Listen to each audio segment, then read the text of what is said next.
How are people affording life right now? How are people tackling this cost of living on the average American salary? I just watched a TikTok of a teacher who makes a teacher's salary. I don't know what state she's in, so I don't know how much she makes, but her 1-bedroom apartment is $2,000. And when she spends $2,000 on that 1-bedroom apartment, it doesn't even come with a washer and dryer. So she has to go pay an additional $2 every time she wants to use their washer and dryer.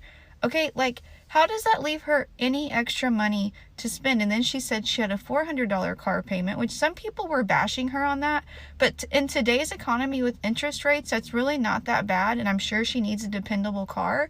So you talk about teacher's salary. If you have a very toxic coworker, this is what you're going to do. Every time they ask you for something, ask them to put it in writing. I don't when they ask you for something, you say, that's awesome, would you mind just popping it into an email? It's how I track my deliverables. You have people who are like her. She's single, she has her own salary. Oh, I actually didn't ask for it this way. I asked for it that way. You're incompetent. I should tell your manager.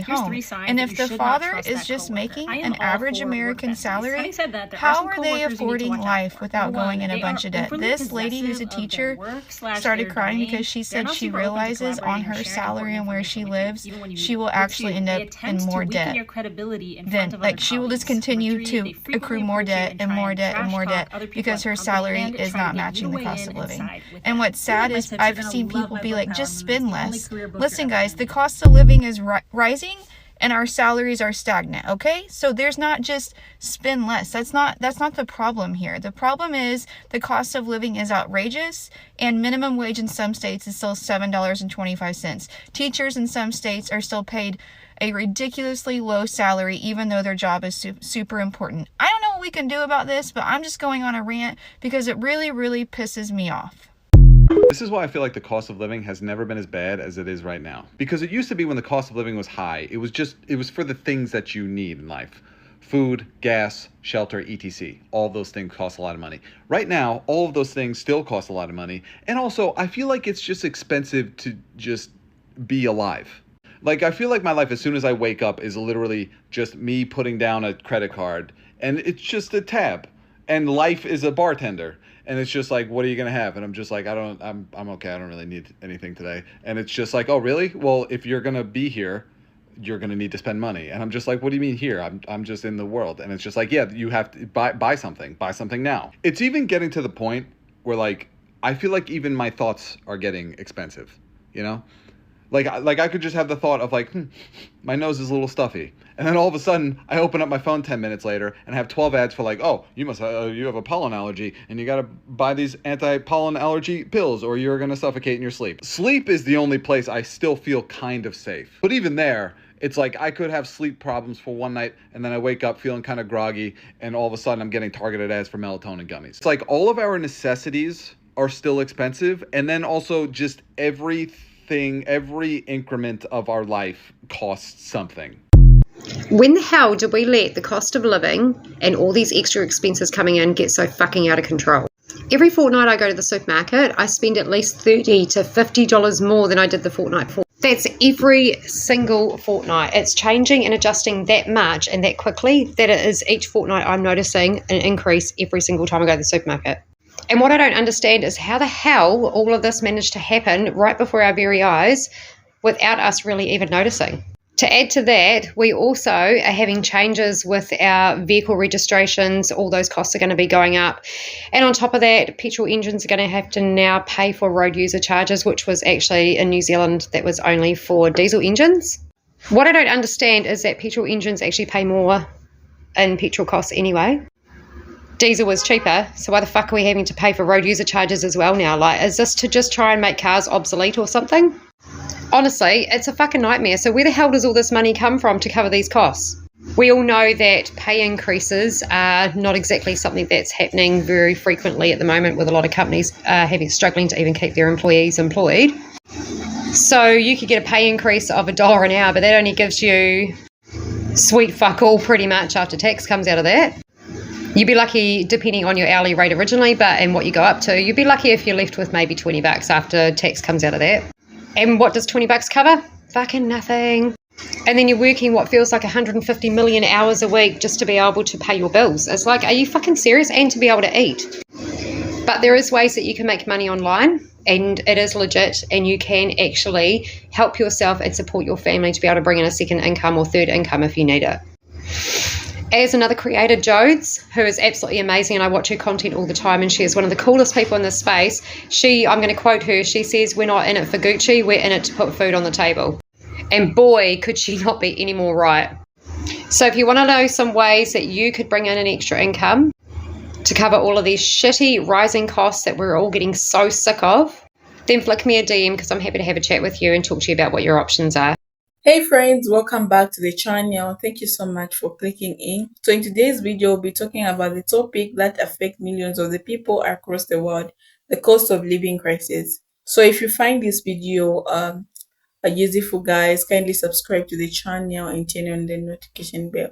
So I had to put the videos together so that you watch and what other people are saying, and I also want to add my 2 cents, what I think about today's video. So I'll start by defining what is the cost of living crisis, guys. So the cost of living crisis refers to the increase in difficulties many people face in affording basic necessities like housing, food, healthcare, and transportation.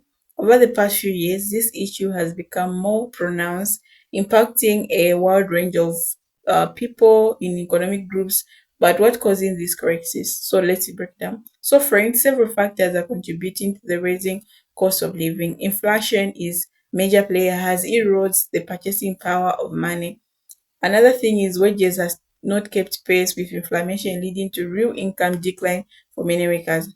Housing costs has gone on top in urban areas, and the prices of goods and services are increasing due to supply chain disruptions and health production costs. Let's talk about housing. In many cities, rents and property prices have been reached all-time high, making it difficult for people to afford the price to live a place to live. This is not just a problem for lower income families. Middle class households are also feeling the squeeze. The lack of affordable housing options is pushing people further away from their workplaces, increasing commuting times and cost. Another thing that I want to talk about is we have food insecurity. With grocery prices rising, more families are struggling to put food on the table. The cost of food sample like bread, milk, and meat has increased significantly. Food banks and charities are seeing higher demand, but they are too facing challenges in meeting the needs of the community. Another thing, friends, is healthcare is another crucial area. In many countries, healthcare costs have been raised faster than wages. This is particularly concerning in places without universal healthcare, where medical bills can be significant financial burden. Even in countries with public healthcare systems, there are often gaps that require out-of-pocket expenses. Transportations and energy costs are also the rise. The price of fuel has been raised in many areas. Public transportation fares has increased. This adds another layer of expense for those who rely on these services to get to work or to school. Energy costs, particularly for heating and electricity, have also seen significant hikes, further straining household budgets.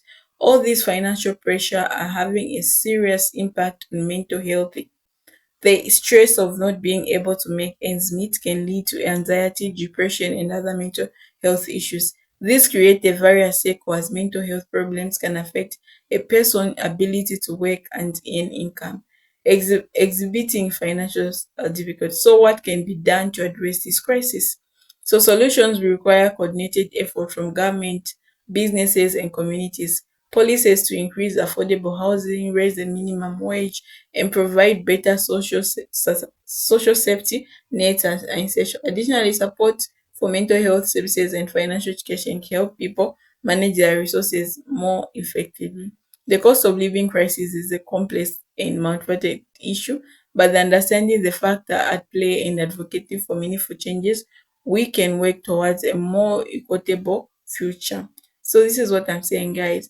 So I don't know how much is rent where you're staying, because most of the people that are saying if they're renting a house for 900, you find that it has gone to 1200, $1,200, and others are renting houses for $3,000, others $200, others $1,700.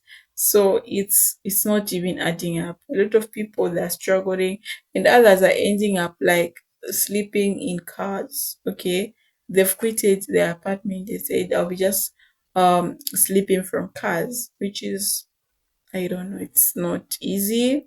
Okay, because a car has no toilet. A car, you just have to sleep there, and it's crazy. So people go to parking places. This is where they sleep from, and I feel like it's danger. Okay, it can be dangerous because anyone can come and do anything at any time. So yeah, this is what people are going through at the moment, and it's not easy, guys. Like, it's not an easy journey where you you were doing, like, you're renting a house and now you are homeless. So we've seen several people being homeless. People are like, people have, they don't have money to pay the rentals. They don't have money to pay their houses, so they're going homeless.